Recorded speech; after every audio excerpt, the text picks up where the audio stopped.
உறவுகளுக்கு வணக்கம். இன்றைக்கி ஒரு விஷயம் பேசணும் இல்லையா? பாண்டியன், ஜெகதீச பாண்டியன் அவருடைய காணொளி பார்த்துருந்தேன். ஒரு நாளைக்கு முன்னே அவர் கொடுத்துருந்தார் ஒரு தனியார் யூடியூப் சேனலுக்கு. பாண்டியன் அப்படின்னு பேசும்போதே நம்மளுக்கு பிரச்சனைகளே நிறைய வருது. போன காணொளி தான் வந்து தமிழா பாண்டியன், திராவிட பாண்டியனை பற்றி நம்ம பேசியிருந்தோம். இப்போ ஜெகதீச பாண்டியனை பற்றி பேசுகிறோம். எனக்கு பாண்டியர்கள்லாம் ரொம்ப பிடிக்கும். நான் வரலாறுலாம் பேசக்கூடிய ஆள். நான் என் சேனலில் போய் பாருங்கள். ஸ்டார்டிங்கில் நான் ஹிஸ்ட்ரி தான் போட்டுட்டு இருந்தேன். வீடியோஸ்லாம் வாய்ஸ் ஓவர் பண்ணி ஹிஸ்ட்ரிஸ் போட்டுட்டு இருந்தேன். அது பெருசாக போகலை. சரி, திரும்பவும் அதை நம்ம எடுத்து பண்ணணும், கொஞ்சம் நாட்கள் போகட்டும்னு சொல்லி நான் இடைவெளி விட்டுட்டு இருந்தேன். இப்போ வீடியோஸ் போட ஆரம்பிச்சிருக்கோம். இதுக்கப்புறம் கண்டிப்பாக வரலாறுகள்லாம் வரும். எனக்கு பாண்டிய மன்னர்களுடைய வரலாறுலாம் படிச்சுட்டு அவ்வளோ ஒரு ஆதங்கம். இதெல்லாம் யாருமே சொல்ல மாட்டாங்களே, வெளியே தெரிய மாட்டேங்குதுன்னு சொல்லிட்டு. அதெல்லாம் கண்டிப்பாக நம்ம எல்லாருக்கிட்டையும் சொல்லணும், தெரிய வைக்கணுன்ற எண்ணம் எனக்கு வந்து ரொம்ப உள்ளுக்குள்ளே இருந்துகிட்டே இருக்குது. ஆனால் அந்த பேரை வச்சுக்கிட்டு இவங்க பண்ணுற கூத்துலாம் பார்க்கும்போது கடுப்பு தான் ஆகுது. என்ன பண்ணுறது? அண்ணன் ஜெகதீச பாண்டியன் வந்து ரொம்ப வன்மத்தை கக்கி வச்சுருக்காரு அந்த யூடியூப் சேனலில். சீமான் மேலே அவ்வளோ வன்மம். ஏன் இவ்வளோ வன்மம்? இத்தனை வருஷம் அங்கேருந்து தானே வெளியே வந்த. அப்போ நீ சொல்கிற எல்லா தப்புகளுக்கும் இத்தனை வருஷம் நீ அங்கே கூட இருந்தப்போ நீ தானே கூட அப்போ உடன்பாடாக எல்லா தப்புகளுக்குமே இருந்தியானே? எப்படிண்ணே இது? கொஞ்சம் அதெல்லாம் பாருங்கள். இப்போது இந்த கட்சியிலேருந்து வெளியே போயிருக்காங்கல்ல, கல்யாண சுந்தரம் அவர்கள், அக்கா காளியம்மெல்லாம், இவங்களே யாராச்சும் விமர்சனம் பண்ணுறாங்களா? கிடையாது. அவர்கள் ஏதோ ஒரு மனக்கசப்பால் வெளியே போனாங்க. கருத்தியெல்லாம் இல்லை. இந்த தமிழ் தேசிய கருத்தியல் மீது வெறுப்பு கொண்டு அவங்க வெளியே போகல. எதுக்காக நான் இதை சொல்ல வரேன்னா, இந்த தமிழ் தேசிய கருத்தியல் மீது வெறுப்பு கொண்டு வெளியே போனால் தான் வன்மத்தை காக்க முடியும். அவ்வளோ ஈஸியாக இந்த கட்சியை டேமேஜ் பண்ணி விட்டுற மாதிரி ஆகிடுது நீங்கள் பேசுகிற ஒரு விஷயங்கள்லாம். எதுக்காக இதை நான் சொல்ல வரேன்னா, இப்போ எலெக்ஷன் வர இந்த கிட்ட டைமுங்களில் ஒவ்வொரு சேனலும் தேடி போய் பேட்டி கொடுத்துட்டு வன்மத்தை கக்கிட்டு இருக்கிறதுலாம் நல்லாவா இருக்குது சொல்லுங்கள்? அண்ணன் ஜெகதீச பாண்டியனுக்கே சொல்கிறேன். அவருக்கு கூட பயணிச்சுட்டு இருந்தீங்கன்னு சொன்னீங்க. ஒரு 2 வருஷத்துக்கு முன்னே அவர் எவ்வளோ பெரிய ஒரு சம்பவம் பண்ணார். பேனாசிலி நீ உன் இடத்துல நீ வச்சு பாரு, நீ வைக்கிறேன்னு சொல்கிற இடத்துல நான் வந்து உடைக்கிறேன்னா இல்லையா பாருன்னு சொன்னார். கடலில் நீ வைக்கிறதுக்கு பேனாசிலியை வைக்க விட மாட்டேன்னு சொல்லி அங்கே இருக்கிற திமுக ஆளுங்கிட்ட சொல்லி சவால் விட்டார். சும்மா கூட தானே நின்றுட்டு இருந்தீங்க பின்னால். அவருக்கு கூட பின்னால் நின்றுட்டு இந்த ஃப்ரேம் இருந்த ஒரு காரணத்துக்காகவே இன்றைக்கி நீங்கள் வந்து எல்லா சேனல்லையும் வந்து பேட்டி கொடுத்துட்டு விமர்சனம் பண்ணிக்கிட்டு இதெல்லாம் நல்லாவா இருக்குது சொல்லுங்கள்? அதுக்கப்புறம் அவர் வந்து இங்கே காசு வாங்குறாரு, அங்கே காசு வாங்குறாரு, பிஜேபி கிட்ட காசு வாங்குறாரு, டிஎம்கே போய் பார்த்துட்டு வந்ததில் அங்கே விமர்சனம் பண்ணுறதுல அங்கே காசு வாங்குறாரு. அண்ணே, உங்களுக்கு ஒன்று தெரியுமா? இப்போ நீங்கள் போய் சேர்ந்துருக்கீங்களே ஒரு கட்சி, தமிழக வாயுரிமை கட்சி, அவரே அங்கே தான் கூட்டணி வச்சுட்ருக்காரு. முதல்ல அது புரியுதுங்களா? நாங்கள் நவம்பர் 27 அன்றைக்கி வந்து மிகப்பெரிய அளவில் வந்து நாங்கள் மாவீர தினம் எடுத்து நடத்தணும் அப்படி இப்படின்னு நீங்கள் பேசிகிட்டு இருக்கீங்க. சரி, நடத்துங்கண்ணே, வேணாம்னு சொல்லலையே. தமிழ் தேசிய சார்பாக நீங்கள் எல்லாருமே எடுத்து ஆளுக்கு நடத்தினா நல்ல விஷயம் தானே. இப்போ நாம் தமிழ் மட்டும்தான் எடுத்து நடத்தணும்னு அவசியம் கிடையாது. எல்லோரும் எடுத்து நடத்துங்கன்னு தான் நம்ம சொல்லுவோம். ஆனால் அந்த பெருமை யாருக்கு, கிரெடிட் யாருக்கு சேரும் சொல்லுங்கள்? என்னமோ இவங்க மட்டும்தான், அவர் மட்டும்தான் எப்படி சொல்கிறதுனா, இவர் சொன்னார், அண்ணன் ஜெகதீச பாண்டியன் சொன்னார், சீமான் மட்டும்தான் வந்து நான் மட்டும்தான் இதுக்கு இந்த கட்சிக்கு வந்து இது தலைவருடைய பேருக்கு ஒரு அம்பாசிடர், எல்லாத்தையும் நான் தான் எல்லாருக்கிட்டுமே தெரிவிச்சு சொல்லிட்டு இருக்காருன்ற மாதிரி நீங்கள் சொல்லிட்டு இருக்கீங்க. சரி, அப்படி இருக்கட்டும், என்ன போயிடுப்பது இப்போது? உங்களால் அது ஏன் ஏற்றுக்க முடியல? இன்றைக்கி இளைஞர்கள் மத்தியில் எல்லாருக்கிட்டையும் கொண்டு போய் சேர்த்த பெருமை யாருன்னு சேரும்? நீங்களே கொஞ்சம் சொல்லுங்கண்ணே. நான் எதுக்காக இதை சொல்ல வரேன்னா, எல்லோரும் சண்டை காலத்தில் நின்னீங்கல்ல, எல்லோரும் வந்து தமிழ் தேசியமாக நின்னீங்கல்ல, இவ்வளோ பெரிய பிரச்சனைகள் நின்னப்போ எல்லோரும் நின்னீங்கல்ல, எல்லா கட்சிக்காரர்களுமே சொல்கிறேன். இன்றைக்கி எல்லோரும் எங்கேனே போனீங்க? அறிவாலயம் பக்கம் தானே போயிட்டு நின்றுட்டுருக்கீங்க. ஒரு சீட்டு 2 சீட்டுக்கெலாம் போயிட்டு அங்கே வந்து சமரசத்தை எழுந்து வந்து ஏதோ ஒரு விதத்தில் வந்து அவங்க கூட பயணிச்சிருக்கீங்கல்ல. கேட்டால் அதிகாரத்தை பிடிச்சி நம்ம ஏதாவது ஒன்று பண்ணணும். நம்ம ஒரு தொகுதி 2 தொகுதி பிடிச்சி அதிகாரத்தை பிடிச்சி என்னென்ன பண்ண முடியும்? கேள்வி அங்கே நாதி இல்லை. நாங்கள் முதல்ல அதை புரிஞ்சுக்கோங்க. இப்போ நம்ம இங்கேருந்து போன நம்ம எத்தனை கட்சிக்காரர்கள் இருக்காங்க அங்கே, 2 சீட்டு 3 சீட்டுக்கு இருக்கிற எல்லா கட்சிக்காரருமே தலைவரை பற்றி பெரிய அளவில் பேசினவங்க தான்.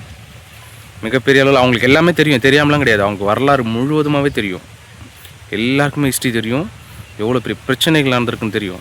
அதனால் எங்கேனே போயிட்டு நின்னீங்க? இப்போது உங்களுக்கான அதிகாரம் வேணுன்றதுக்காக நீங்கள் அங்கே போய்ட்டு தஞ்சம் வந்துட்டீங்களே. களத்தில் இன்றைக்கி வரைக்கும் சண்டை செஞ்சிட்ருக்கிற ஒரு ஆளுண்ணே இந்த ஆள். சமரசம் இல்லாமல் சண்டை செஞ்சிட்ருக்கிற ஆள். இவ்வளோ மோசமான விமர்சனம்லாம் பண்ண வேண்டிய ஒரு விஷயம் என்னென்ன? தனி மனித துதிப்பாடுவது யாருக்குமே பிடிக்காது, அது தேவையில்லாது தான். இங்கே கருத்தியல் மட்டும்தான். நம்மளுக்கு நாம் தமிழர் கட்சி வந்து விமர்சனம் செய்யும்போது, அந்த சீமான விமர்சனம் செய்யும்போது எதுக்காக நம்ம இந்த பதில் கொடுக்குறோன்னா, சோர்ந்துடக்கூடாது இங்கே இருக்கிற இளைஞர்கள் எல்லாமே. அதுக்காக தான் நம்ம திரும்ப அதை பேச வேண்டிய ஒரு சூழல் தள்ளப்படுறோம். ஏன்னா ஏதோ ஒரு விஷயத்தில் நீங்கள் ஒரு சின்ன ஒரு ஸ்பார்க் மாதிரி நீங்கள் சொல்லிட்டு போயிடுவீங்க. அது ஒரு 10,000 பேர் பார்க்குறோன்னா 10,000 பேரில் ஒரு 5,000 பேருக்கு அது தப்புன்னு தோணுதுன்னா அவன் என்ன பண்ணுவான், அவன் ஒரு 5,000 பேர் 10,000 பேர் கடத்துவான். அவனுங்க அது ஒரு நெகட்டிவாகவே மாறிடும். இன்றைக்கி இந்த கட்சி வந்து இந்தளவுக்கு வளர்ந்தது காரணமே வந்து மீடியா நினைக்கிறீங்களா? கிடையாது. வெறும் யூடியூப் தான். யூடியூப்பில் பேசியே ஒரு கட்சி 8% வந்திருக்குன்னா அது இந்த கட்சி தவிர வேறு யாருமே கிடையாது. வெறும் யூடியூப்பில் ஒரு யூடியூப் பிளாட்ஃபார்மில் ஒரு சோஷியல் மீடியாவில் எல்லாருமே கருத்தில் பேச முடியும்னு வந்ததுக்கப்புறம் இங்கே நடந்த விஷயங்கள் எல்லாமே எல்லா இளைஞர்களுக்கும் உணர்வு எதுவுமே ஊட்டி ஒவ்வொருத்தரும் ஊடகமாக மாறி கொண்டு போய் சேர்த்து அந்த கருத்தில் எல்லாருக்கும் தெரிய வச்சு இன்றைக்கி ஒரு அங்கீகரிக்கப்பட்ட கட்சியாக மாறினது இல்லாமல் அதுக்கான போராட்டங்கள் இன்றைக்கி இளைஞர்கள் மத்தியில் நல்லா இருக்கு இல்லையா? அப்படி இந்தளவுக்கு எழுச்சி பெற்ற ஒரு தமிழ் தேசிய கட்சியை நம்ம வந்து விமர்சனம் பண்ணுறதுல என்னென்ன இருக்குது சொல்லுங்கள். சொல்லியிருந்தார் தமிழ் தேசியம் வளரணும், நாம் தமிழ் வெற்றி பெறணும், ஆனால் சீமான் அதில் இருக்கக்கூடாதுன்னு. ஆனால் அவர் இருந்ததுனால தானே இவ்வளோ தூரம் அந்த கட்சியே வளர்ந்துருக்கு. நீங்கள் சொல்கிறபடி 2021 20 எம்எல்ஏ ஆயிருக்கலாம், இவரால் தான் ஆகலைன்னு இந்த குற்றச்சாட்டை திரும்ப வச்சுட்டே இருக்கீங்க. முதல்ல யாருக்கிட்ட நம்ம சமரசம் செய்யறது சொல்லுங்கள்? கருத்தியெல்லாம் போய்ட்டு யாருக்கிட்ட நிற்க முடியும்? ஒரு பெரும்பான்மையான வாக்கு சதவீதம் வாங்கி ஒரு அங்கீகரிக்கப்பட்ட கட்சியாக மாறினது இப்போது பெரும்பான்மையான வாக்கு சதவீதம் மாறி இவங்களுக்குன்னு ஒரு தனி ஒரு கெத்து, அதாவது என்ன சொல்ல வருதுன்னா, பரவாயில்ல அவங்களுடைய வாக்கு சதவீதம் இல்லாமல் இன்றைக்கி நம்ம ஜெயிக்கவே முடியாதுன்னு எல்லாருக்கும் ஒரு பயம் வந்ததுக்கப்புறம் நம்மக்கிட்ட அவங்க வரணும், நம்ம வைக்கணும் டிமாண்டு. அவர் ஒரு வார்த்தை சொல்கிறார் இல்லையா, நான் கூட்டணி வைக்கிறேன், யாரோட வைக்கிறது, தலைவர் பேரை சொல்லி என் கூட வருவாங்களான்னு ஒரு வார்த்தை கேட்குறாரு. அப்போ அது மாதிரி யாராச்சும் ஒரு ஆள் இருந்தால் நீங்கள் கூப்பிட்டு வாங்க, நம்ம தாராளமாக அவங்க கூட நம்ம சமரசம் பண்ணிக்கலாம். இன்றைக்கி களத்தில் நிற்கிற ஒரு ஆளையும் வந்து நம்ம அசிங்கப்படுத்துறது நல்லாவானே இருக்குது சொல்லுங்கள். அதுக்கப்புறம் வந்து தமிழ் தேசியத்தில் இன்னொரு ஆள் இனிமேல் வந்து பிரசவிக்கும், தமிழ் தேசியம் இன்னொரு தலைவரை உருவாக்கி காட்டும், இனிமேல் பாருங்கள் அப்படின்னீங்க. தாராளமாக காட்டுட்டேனே, அதுதானே நம்மளுக்கு தேவை. தமிழ் தேசியத்துக்குன்னு நிறைய தலைவர்கள் வரட்டும்ன்ற நான் தேவை, இந்த இனத்துக்கு அது வேணும். எத்தனை தலைவர்கள் உருவாகிறாங்களோ உருவாகுங்க, ஏன்னா அதுதான் நம்மளுக்கு தேவை. ஏன்னா தமிழ் தேசியம் அப்படின்ற ஒரு விஷயம் வந்து ஒரு 15 வருஷத்துக்கு முன்னே வந்து ஒரு ஜோனா பை மாதிரி ஒன்று மாட்டிக்கிட்டு ஒரு கண்ணாடி போட்டுக்கிட்டு தனியாக ஒரு மூலையில் வந்து பேசிகிட்டே இருப்பார், அவர் பைத்தியக்காரன் மாதிரி. அவர் வந்து பஸ்ஸில் போயிட்டு வந்துக்கிட்டு இருக்கிற ஒரு ஆளுங்க அப்படின்னு நீங்கள் நினைக்கிறதுக்கு மத்தியில் இன்றைக்கி தமிழ் தேசியம்ன்றது நீங்கள் எதிர்பார்க்கறத விட இரட்டிப்பாக வந்து வளர்ச்சியை பெற்று இன்றைக்கி ஏன் தமிழ் தேசியம் பேசுகிறவங்களாம் வந்து அவனுக்குன்னு ஒரு ஸ்டைலிஷான ஒரு வாழ்க்கை இருக்கக்கூடாதா என்ன? இருக்கட்டுமேண்ணே. நம்மளை ஏமாற்றி கொள்ளடிச்சு கோடியாக இருந்தவங்களாம் எப்படியோ வாழ்ந்துட்டுருக்கான். நம்ம அண்ணன் தம்பி ஒருத்தன் வளர்ந்துருக்கான் வாழறான்னா நம்ம வாழிட்டு தானே விடணும், வன்மத்தை கேட்கக்கூடாது இல்லை? முதல்ல இந்த விமர்சனம் பண்ணுறதை நம்ம சரியான முறையில் விமர்சனம் பண்ணால் பிரச்சனை இல்லை. அவங்க எடுத்துகிட்டு போகிற கருத்தியலில் நம்ம விமர்சனம் பண்ணுறோம்னா கண்டிப்பாக பண்ணலாம், அது பிரச்சனை இல்லை. ஆனால் அதை விட்டுட்டு நம்ம வந்து அவங்க பேசுகிற எந்த ஒரு விஷயமா இருந்தாலும், ஒரு மலையில் மாநாடு நடத்துனாங்க, அதில் பார்த்திங்கன்னா அந்த மாநாடு எடுத்துகிட்டு பின்னால் அந்த குவாரிக்காரன்கிட்ட போய்ட்டு காசு வாங்குறானுங்க, இவங்ககிட்ட போய்ட்டு காசு வாங்குறாங்கன்னு இந்த மாதிரி பேசுகிறதெல்லாம் வந்து எவ்வளோ பெரிய அபத்தனே. இது மாதிரிலாம் பேசக்கூடாது. நீங்கள் இது மாதிரி ஒவ்வொரு விஷயமா நீங்கள் பேசிட்டே இருந்தீங்கன்னா திரும்ப பதிலடி கொடுத்துட்டே இருக்க வேண்டியது ஒரு சூழல் வந்துடும். எத்தனை வருஷமாக நீங்கள் அதில் ட்ராவல் பண்ணிட்டு இருந்தீங்களே, நீங்களே என்ன பண்ணிட்டு இருந்தீங்க? அப்போ அவங்க இவ்வளோ தப்பு பண்ணுறாங்கன்னு தெரிஞ்சு அப்போ நீங்கள் உறுதுணையாக கூடவே இருந்தீங்களா? அன்றைக்கி வந்து அவர் பேனாசிலி நீ வச்சு பாருன்னு ஒரு மிகப்பெரிய ஒரு எரிமலை மாதிரி வெடிச்சு சரி மனுஷன் பேசிட்டாப்ல, அன்றைக்கி கூட பின்னால் கம்முன்னு நின்றுட்டு இருந்தீங்க. இப்போ வந்து என்ன சொல்கிறீங்க, அதெல்லாம் பேசிவிட்டு அவர் பின்னால் போய் காசு வாங்கினார் தெரியுமா அப்படின்றீங்க. என்னண்ணே இதெல்லாம், என்ன பேச்சு இதெல்லாம்? தப்புண்ணே. தமிழ் தேசியம் தரப்பாக வந்து நீங்கள் பயணம் பண்ணியிருந்தீங்கன்னா உண்மையிலேயே மகிழ்ச்சியான விஷயம் தானே. இப்போ நீங்கள் திரும்ப நான் திராவிட கட்சியோடு நான் பயணம் பண்ணல, அதனால தான் தமிழ் தேசிய தரப்பில் போய் தளத்தில் நிற்கிறேன் கட்சியாக நிற்கிறீங்க. அவரே திராவிடத்துக்கு பக்கத்தில் தான் போய் கூட்டம் நின்றுட்டுருக்காரு. நாங்கள் அவரையும் விமர்சனம் பண்ண விரும்பலை.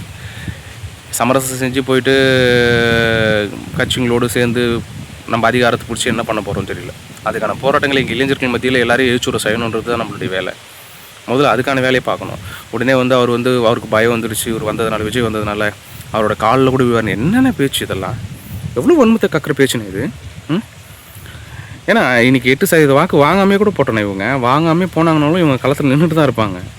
இவங்களாம் கள போராளிகள், அதுக்கான ஒரு வேலையை இறங்கி செஞ்சுட்டு தான் இருப்பாங்க. முதல்ல அதில் நீங்கள் தெளிவாக புரிஞ்சுக்கோங்க. சின்ன பசங்க எங்களுக்கே தெரியுதுண்ணே, தமிழ் தேசிய அரசியல் வேடிக்கை பார்த்துட்டு நீங்களாம் பயணம் பண்ணிவிட்டு இப்படி விமர்சனம் பண்ணுறது தான் வேதனையாக இருக்குது. என்னடா இது, நம்ம ஏன்னா திரும்ப இந்த மாதிரி வீழ்ந்துகிட்டே இருக்கேன்னு. நடிகர்கள் வரட்டும், தப்பு இல்லை. ஆனால் புரிதலற்ற சூழலில் வந்து இங்கே அரசியல் படுத்தி இங்கே வந்து எல்லாரையும் ஆட்சி செய்யணுன்ற எண்ணம் இருக்கு இல்லையா, அதுதான் மிகப்பெரிய தப்பு. நீங்கள் எடுத்து பாருங்கள் அவங்களோட ஸ்டாண்டு. நீங்கள் எப்படி ஒப்பிடுறீங்க? நீங்கள் அவரோட எடுத்துமைட்டு அவரோட ஸ்டாண்ட் என்ன? 2008-9 வரைக்கும் அவரோட ஸ்டாண்ட் என்ன? இவரோட ஸ்டாண்ட் என்ன? இவர் எதுக்காக ஜெயிலுக்கு போனார், எதுக்காக போராட்டம் பண்ணார், அவரோட ஸ்டாண்ட் என்ன? அவர் காங்கிரஸ் கூட பேசினாரா இல்லையா? இது மாதிரி நிறைய விஷயங்கள் இருக்குண்ணே. இதெல்லாம் பார்த்து நம்ம சின்ன பசங்க எங்களுக்கே தெரியுது. நீங்கள் பயணம் பண்ணிவிட்டு எல்லா விஷயமும் தெரிஞ்சுட்டு இன்றைக்கி வந்து பேசுகிறதுலாம் ரொம்ப வேதனையாக இருக்குது. இதெல்லாம் கொஞ்சம் பார்த்துக்கோங்க.